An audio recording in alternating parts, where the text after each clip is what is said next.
Did you know that certain foods you consume every day might be causing that annoying bloating and fatigue without you even realizing it? I'm Dr. Emma, and today I will reveal the foods I stopped eating to reduce inflammation in my body and feel more energized.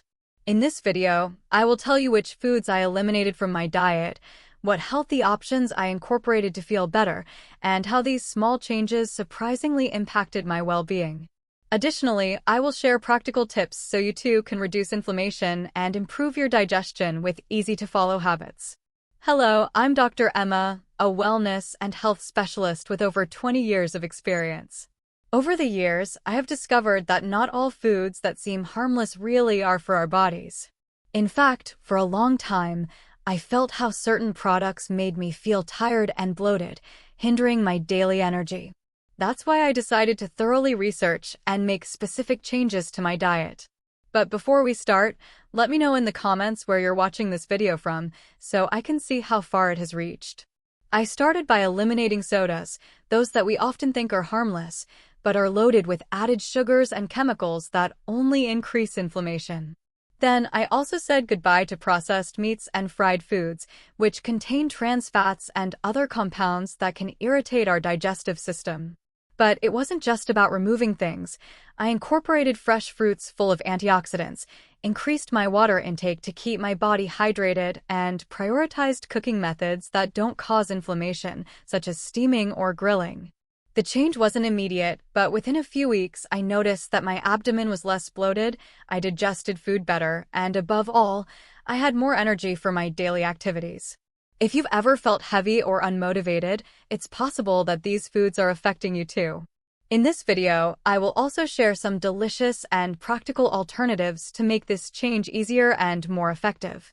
Stay with me until the end so you can learn how to start taking care of your body today without complications, with details you might not have heard before about inflammation and nutrition. Remember that taking care of what you eat is the first step to recovering your well-being and feeling better every day. Are you ready to transform your health? Then, let's get started. As I began eliminating those foods from my diet, I started to notice changes I never imagined possible. The first was the bloating, that uncomfortable sensation we all know, as if my body were holding onto invisible weight. Gradually, that discomfort disappeared, and with it came a lightness I hadn't felt in a long time. But it wasn't just that. I started to realize that the energy I woke up with in the mornings lasted throughout the day, without those crashes that left me exhausted by mid-afternoon. My mind was clearer, less heaviness after eating, and a more restful sleep. Everything was falling into place. One of the things that helped me the most was changing the way I cooked my food. Grilling or steaming helps preserve nutrients better and also makes digestion easier. At first, it seemed difficult to give up those crunchy textures or intense flavors that frying or processed meats offered, but I soon understood that the real flavor was in the freshness of fruits and vegetables, in the simplicity of a well-prepared dish, without excesses that drain our bodies. Additionally, I increased my water intake, not only to stay hydrated, but to help my body eliminate toxins and avoid fluid retention that feeds that bloated feeling. I also learned to listen to my body, something often overlooked in our fast-paced routine. There were days when certain combinations sat better with me than others, and that led me to be more mindful of what I ate, not as a restriction, but as a loving choice toward myself. For example, some fruits had gentler effects on my digestion than others, so I began prioritizing those that truly made me feel good. The same happened with drinks. Sodas not only added empty sugars, but also ingredients that caused inflammation without me noticing in the moment, and by eliminating them, not only did my figure improve, but my mood did too. The most revealing part is that this change wasn't only physical. By changing my eating habits, my relationship with myself and with food changed. It wasn't about a restrictive diet or seeking a perfect body, but discovering what made me feel alive, strong, and in harmony. Each step brought me closer to that balance, and that motivated me to keep going without feeling like I was sacrificing pleasure. I found delicious and nutritious options I hadn't even considered before, and that opened a world of possibilities to care for myself in a simple and lasting way. You might be wondering if all this is as easy as it seems. I won't lie, it wasn't. At first, The temptation to go back to those foods that promised quick satisfaction was there, more than once. But the difference was what I chose each time I felt tempted. Did I want momentary relief, or did I really want to feel good about myself? That small question was what changed everything. And today, I can tell you that this transformation is possible for anyone willing to listen to themselves and take that first step with patience and love. But here's something I really want you to think about. Often, we ignore how much power lies in what we put on our plate and how that affects not only our body, but also our mood, our mind, our life. It's not simply about eliminating certain foods. It's about opening the door to a profound change that can lead you to a version of yourself you never thought possible. And the best part is that this change is within your reach. You just have to be willing to discover it. With each passing day, I realized that it wasn't just about eliminating certain foods, but about creating a conscious routine. A habit that involved carefully analyzing every choice, as if I were having a conversation with my body, understanding its signals. I learned to prepare my dishes calmly, enjoying the process of cutting, mixing, and cooking, because that moment also became a way of taking care of myself. Discovering simple and healthy recipes that didn't require hours in the kitchen was another fundamental pillar. I didn't need to complicate my life to feel good. On the contrary, simplicity brought me clarity and inner peace. There were days when I felt like giving up, falling back into the comfort of old habits, but at those moments, I remembered that light feeling that now accompanied me, the sustained energy, that peace when going to bed knowing I had done something good for my body. That made me keep going, step by step, slowly but steadily. I became more creative with natural flavors, fresh fruit juices, infusions that also helped with my digestion, salads with colorful and varied ingredients that nourished all my senses. The transformation wasn't a sudden event, but a daily conversation with myself, deciding each time I put something in my mouth that it would be an act of love and respect, not an empty reward. I also understood that surrounding myself with support made a difference. Sharing my experiences with friends, family, or even groups where people with similar goals encouraged each other gave me strength and motivation to stay on that path. We are not alone in this challenge, and realizing that lightens the burden. I allowed myself to be flexible, understanding that perfection wasn't the goal, but consistency and intention were. So, when I occasionally enjoyed a meal outside of that pattern, I did it without guilt or reproach. I simply integrated it and moved forward. That attitude was key to not living food as a sacrifice, but as a daily gift that made me feel more alive. Over time, I began to notice that the improvements went beyond the physical and energetic. My mood changed. I was more positive, more patient with myself and others. Mental clarity allowed me to make healthier decisions in every area of my life, from work to personal relationships. It's incredible how something as simple as changing the way we nourish ourselves can trigger a profound transformation that affects not only the body, but also the soul. That connection was the greatest lesson I took away, because I understood that healing and reducing inflammation in the body was also a way of healing the relationship I had with myself. I don't want you to think this is just about rules or following a rigid manual, because it's not. It's more of a journey of self-discovery, an invitation to connect with what we truly need and what really makes us feel good. Changing the way you nourish your body can open doors you never imagined, and every small choice you make can be a step toward that healthier, happier, and more balanced version of yourself. What I want you to take away today is this: what you put on your plate has immense power, not only to change how you look, but to transform how you feel and how you relate to the world. It's not about depriving yourself, but giving your body the space to be who it's meant to be. If you've ever felt that subtle discomfort, that bloating that seems more than a symptom, if you've dealt with unexplained fatigue, or if you simply want to feel better, I invite you to take that first step. It's not a race or a test, it's an act of love. Your body doesn't forget, and when you start taking care of it, it begins to connect you with renewed energy and a clarity that makes you wonder why you didn't do it sooner. And that's just the tip of the iceberg. What surprised me the most was discovering that this change was not just physical, but a true inner dialogue that was being built day by day. Every time I chose a fresh and natural food, I felt my body respond with gratitude, as if it wanted to thank me for that gift. I learned to listen carefully to that inner voice, that intuition we often ignore because we live on autopilot. It was then that I understood that eating well was not a punishment or an obligation, but a way to honor my existence. It wasn't about sacrificing pleasure, but about finding it in new places, in softer textures, in flavors that awakened my palate and connected me with the earth and the present moment. Little by little, I also incorporated small rituals that helped me enhance that feeling of well-being. For example, I started always having breakfast seated, avoiding distractions like the cell phone or television, dedicating that first encounter of the day solely to myself.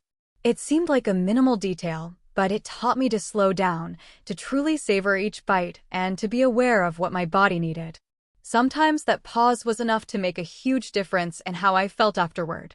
I realized that those small adjustments, easily forgotten amid daily chaos, were actually vital pieces of a much bigger puzzle, the holistic care of my being. Social media and nutritional trends can be overwhelming, with so many options and contradictory theories, but what truly worked for me was going back to basics. Seeking foods in their purest form, cooking with simple and natural ingredients, and not letting myself be carried away by extremes or strict restrictions.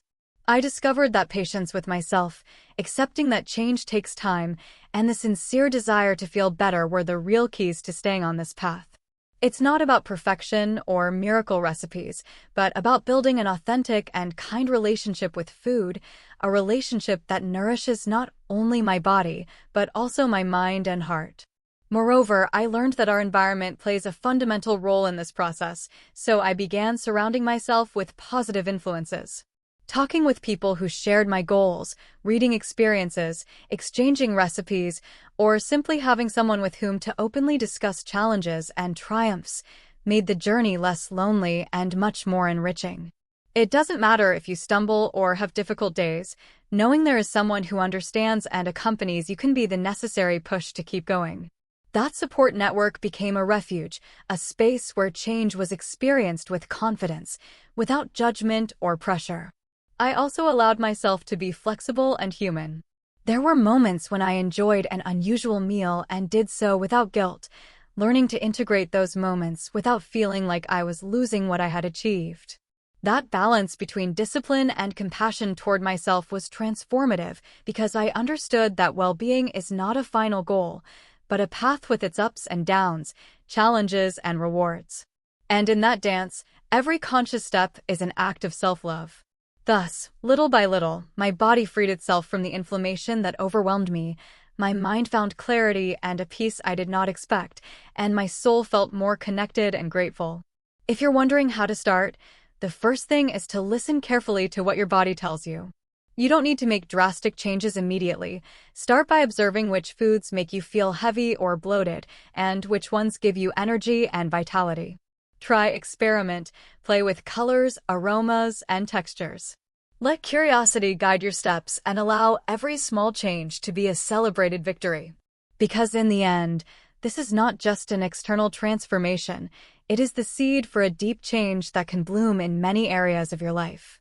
Maybe today it seems difficult to imagine that light body and clear mind, but I assure you it's much closer than you think. You just need to take that first step with intention, with kindness, and trust that your body has infinite wisdom that's only waiting to be heard to begin healing. What started as the simple idea of reducing inflammation in my body became a wonderful adventure of self-knowledge and self-love, and I know that if you dare, it can be that for you too. Because when you decide to give your body what it truly needs, you're opening the door to a new world where health and happiness intertwine in a way that can't be described with words, only felt. And that is the true magic waiting for you on the other side of that first little step. With each passing day, my food choices went beyond merely quelling hunger or simply nourishing the body. I began to notice that by avoiding those processed and heavy foods, not only did my digestion improve, but my mood and focus also changed. It was as if the mental clarity I so longed for stopped being an unattainable goal and transformed into a tangible reality that accompanied me throughout the day. This process was neither quick nor linear. There were ups and downs, moments when temptation called strongly, but each time I fell, I got up with more determination and love for myself. It wasn't about being perfect, but about being conscious, and that consciousness was what strengthened me deeply. By opening myself to healthier routines, I discovered that foods were not enemies to avoid, but powerful allies that could give me energy, stability, and even joy. I remember when I was able to enjoy a day without feeling that uncomfortable heaviness or bloating in my abdomen, and then I felt that I had conquered something much more valuable than just a physical change. I had regained control of my well-being, and that transformed the way I related to my daily life. What I once saw as a sacrifice became a repeated gift to myself, a way of saying, I respect you, I value you, and I want to take care of you. Every conscious choice was a reaffirmation of that commitment. But I also learned that true transformation involved pampering my body with patience and compassion. There were days when the body asked for rest, or perhaps a treat, and understanding those messages without guilt was a giant step. Because when we break the chain of harsh demands toward ourselves, we open space to heal from within, adapt without stress, and keep everything in balance. I understood that anti-inflammatory eating was not a diet, but a lifestyle that fit my reality, my pace, and my tastes, and that made the path truly mine and sustainable in the long run. I took the time to learn to enjoy cooking, experimenting with simple, natural, and life-filled ingredients. Cooking became an act of love toward myself, a sacred ritual that connected me with the essence of the earth and life itself. And so, food stopped being a mere passenger in my routine to become the protagonist of a story that cooked not only nourishment but well-being, serenity, and joy. The deepest part of all this is that this change reflected in so many areas of my life: better mood, restful sleep, more radiant skin, and a fuller presence in every moment. If you ask me now what led me to sustain this habit, I would say it was the combination of listening to my body attentively, letting my emotions dialogue with my choices, and above all, allowing myself to grow without pressure. The key was understanding that inflammation is just a signal, a call to pay attention, and that the answer lies in returning to the essentials. That's why when you decide to give your body the foods that truly nourish it, you open a window to well-being that goes beyond what is visible and reaches deep into your being. Imagine for a moment what would happen if, instead of carrying that hidden discomfort, seeking temporary or miraculous solutions, you gave yourself permission to do things slowly, with care and respect for yourself. That feeling of lightness and vitality, which we often believe is far away, is simply the visible reflection of a body and mind that were listened to, understood, and honored. And here is the surprising part: that peaceful coexistence with yourself, that deep harmony, is within your reach, right when you decide you deserve that gift. The journey toward a body free of inflammation is not just an external change. It is an intimate revelation that, once discovered, invites you to walk a path where every step brings you closer to your best version. Are you ready to listen to your body and begin your own adventure? Because that transformation you seek so much is closer and more powerful than you imagine, waiting for you to take the first gesture of love toward yourself.